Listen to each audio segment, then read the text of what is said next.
Thank you so So you much. can start. Okay. Yeah. First of all, I would like to thank the organizer and Esther for giving me an opportunity to present remotely. I am a postdoctoral fellow at the Quantum Biology Laboratory at Harvard University in Washington, D.C., working with Dr. Kurian, our PI, and the director of the lab.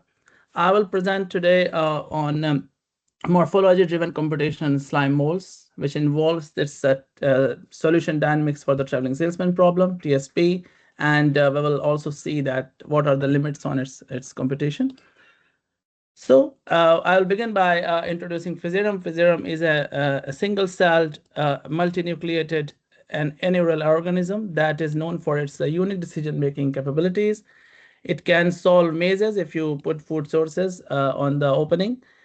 It can predict the periodic events. So if you give heat shocks at certain intervals and then you stop giving the heat shocks, then it could recapitulate its response to these the heat shocks you were giving. So it like remembers the periodicity of the events. If you arrange the food sources at the stations in a network design like a Tokyo's rail network, it could recreate the network. It could build the network by through its network structure. And there are these technologies like Physerum smartwatch and Physerum inspired robots that are inspired based on Physerum's optimization and solution searching ability. So there is the Physerum can solve a problem. It's called the traveling salesman problem, where you start from a city and then you take tour of many cities before coming back to the city where you started from. This is an NP-hard problem, and so if you increase the number, the problem size, if you increase the number of cities, you will see that the computational time you require to solve the problem increase exponentially, making it exponentially, combinatorially exploding problem. So to solve that problem, we have a chip that contains n squared lanes. You see here for NCT TSP problem, and we have this. We put this chip beneath the projector, and this projector projects the part of the lanes, like some selected lanes based on the Hopfield neural network. And then since Physerum is a Physerum exhibits photo avoidance, it kind of have a competition between the uh, different aspects in Physerum, like Physerum's intrinsic dynamics, Hopfield neural network, where you encode the instance, the problem, and the photo avoidance behavior in Physerum, and in how it optimizes, makes a Physerum TSP solver, and it can give a solution to the TSP. So here you can see that uh, Physerum is now started growing in a chip. This is an 8-city chip, like 64 lanes, and where Physerum, you can see these white rectangles, which shows that it's the optical feedback control. And then you can see 8 of these lanes, which are now filled, showing that Physerum has chosen a solution. And we can read the solution because we have the labels to all these lanes, and then we can read out a solution, and then we can assign a tour length to the solution. Physerum chooses high quality solutions that are frequently close to the optimal solution, and we are making improvements in the system so that it could get the solution that is closer or near the optimal solution. Now, we did great work on on reading studying these solutions, what Physerum makes to the TSP. So we kept track of XVK, which is the lane state for each lane, and which is the area occupied by a branch in a lane by the total area of the lane. And its value can be between 0 and 1. And then we formed an analytical signal by taking the Hilbert transform as an imaginary component, and then finding out the instantaneous amplitude and the phase of each branch. And then we defined the set of branches which make the solution as a size solution. like the branches that make the solution as solution branches, and the other branches which do not form a solution called non-solution branches. And we kind of find the Kuramoto synchronization index for both the solution lanes and the non-solution lanes. And here for one eight city trial, we have plotted these plotted these mm, both of these synchronization indices for the whole time series. And we can see when there's no illumination, they are quite close, both of the group solution lanes and non-solution lanes. And once you turn on the optical feedback, you can see that there's a bifurcation in these synchronization groups happen, where synchronization index for the solution lane remains close to 1, while the synchronization indices for the non-solution lane decrease. And this contrast becomes more prominent in the non-equilibrium steady state, where physium has reached the solution. So you can see that this bifurcation can indeed predict the solution even before physium physically reaches it.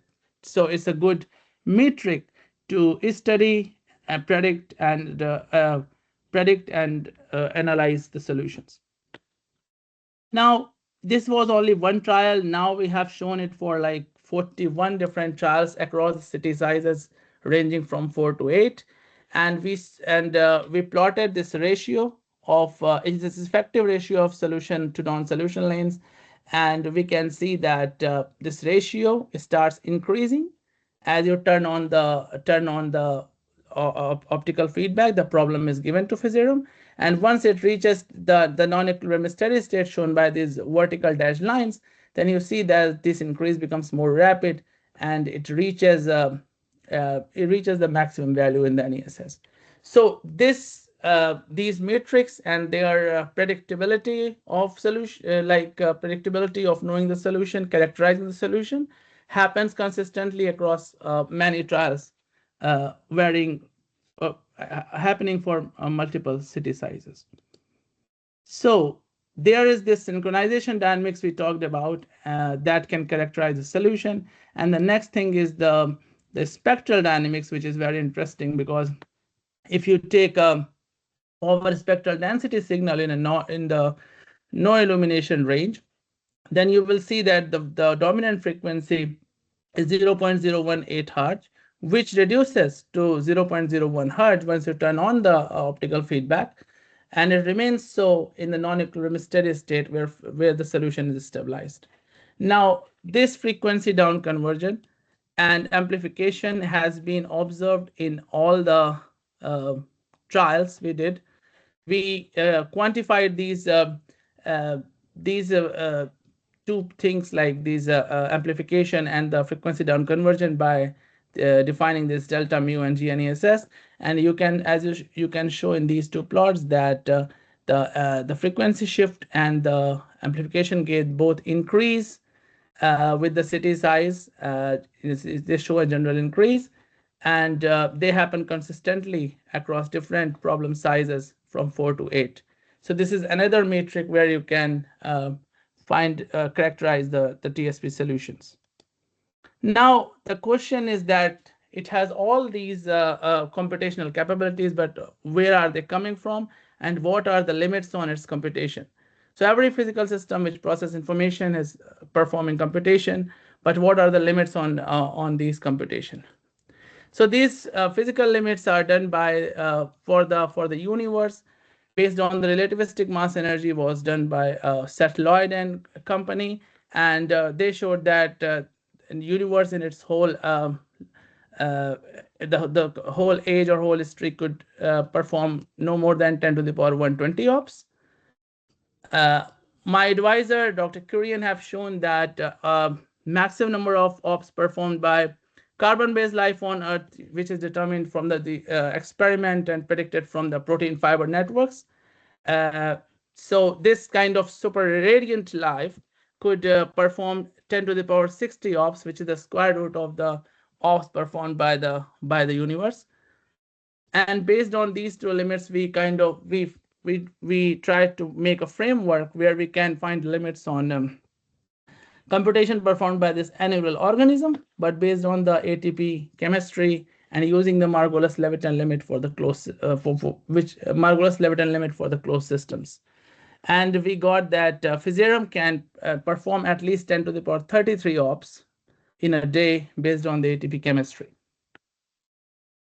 But the Margolis-Levitin limit has been given for closed systems, so we need to make a correction because the Physerum is open-driven dissipative system, and for that we chose a non-unitary speed limit given by a group in this reference, and we used this speed limit or bound, and we found out that what is its ratio to the ML bound we are finding, and we found out that it is pi over root 2 mt over ML, where mt is the Mandelstam bound and ML is the Margolis-Levitin bound. And we showed that for a harmonic oscillator or a harmonic oscillator system of coupled oscillators, we have this enhancement in the computational rate as compared to the Margolis-Levitin bound. In the weak dissipation drive limit, you can see from these two plots, from 10 to the power minus 3 to the power minus 1, where the gamma tilde is in this range, then the effective ratio is pi over square root 2. So we applied this enhancement to the Margolis-Levitin limit to estimate the computational bounds on Physerum. Now, these bounds can vary based on the modality. So for the hydrodynamic oscillations of Physerum, the cytosolic oscillatory dynamics, we got there are 10 to the power 6 ops in a day. And similarly for the ATP hydrolysis, we found 10 to the power 33 ops per day. Physerum has this motion of this advancing annulus, and it could perform 10 to the power 19 ops per day by this kinetic motion of the annulus. And based on the expected protein fiber quantum optics, it could do this these operations of 10 to the power 22 ops per day for the quantum optical protein fiber operations. So the logical operations depend on the degree of freedom you choose. And so this is the first framework we did for the annular organism by taking the case of Physerum polycephalum. And now we had a curiosity that if Physerum can have the quantum inspired effects, and there were few nice signatures, as we saw that there's a frequency down conversion from no illumination to the non-equilibrium steady state. And we also have this amplification of the PSD signal in the solution lanes. Now, the similar effect have been seen in a BSA protein, where if you have this drive, So if you have this drive, it can induce a condensation of excess vibrational energy into a collective mode, which gets amplified at a particular frequency. And so this Froelich type condensation is similar to what we have observed in Physerum, although it is at a very different frequency scale. And to compare the photoreceptors, Physerum has this red light photoreceptor PR and PFR, and the blue light photoreceptor cryptochrome, which is Cry-A in Physerum. And similarly, in BSA protein, you have these tryptophan residues, which are the photoreceptors. So there are these phenomenological similarities, but at a very vast different frequency scales. And the second inspiration comes from the Physerum, the DAPI and phalloidin imaging in Physerum has shown that it has extensive actin filament networks. And our group has theoretically predicted that in actin filaments, you can have this quantum mechanical effect of superradiance, where you have collective excitation of the emitters, and you have this superradiant emission. So that can motivate the experiments to see if Physerum has the superradiant states. And the final part of these effects come from this periodicity finding, where Physerum can dissipate the events and find the periods. Like it could recapitulate its response to the stimuli when a stimuli is taken off. So it could know it can retain information about the period. And quantum algorithm, which is called a Shor's algorithm, which kind of find factors for a number. Um, the entire purpose is the key computational objective is to find the period of the function that you make, which determines the factors. So this periodicity detection is central to Shor's algorithm, and now it is interesting to investigate whether Physirum has some sort of uh, quantum inspired algorithm or something similar that is going on there, which is facilitating it to find the periodicity. So with that, I would like to summarize. So Physirum is an aneural algorithm. It doesn't have neurons, but it has sophisticated information processing capabilities. When you encode the TSP instances in its through the optics, Physirum-based solver can give you the high quality solutions close to the optimal ones. And when you turn on the optical feedback, you bifurcate the lanes into synchronized and non-synchronized groups. You have this spectral dynamics through mode redistribution and amplification, which both of these matrix kind of characterize the solution before Physirum actually gets the solution physically. And we developed the first ever morphology-based framework to bound the computational capacity of the aneural organism. And Physirum has some nice phenomena happening in this information processing behavior that motivate that there are any quantum inspired mechanisms in Physirum. So thank you so much.